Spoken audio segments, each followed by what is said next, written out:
Good afternoon, everybody. This here, what we have here is a portable solar generator. Here's the solar.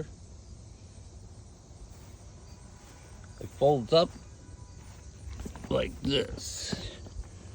So you can, and it has a handle, and you can take this solar anywhere you want. Of course, you want sun, but you open it up like that. Nothing complicated. What you do is you take the cord that comes from the solar panel and you plug it into something like this. See those blue lights? That means it's charging from solar, the sun.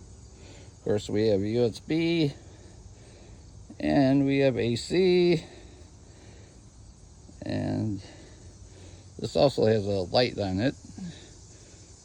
And inside is a excellent battery that lasts for 3 days once this is charged, and it is charging. When it goes to 4 bars, it's fully charged. Have a good day.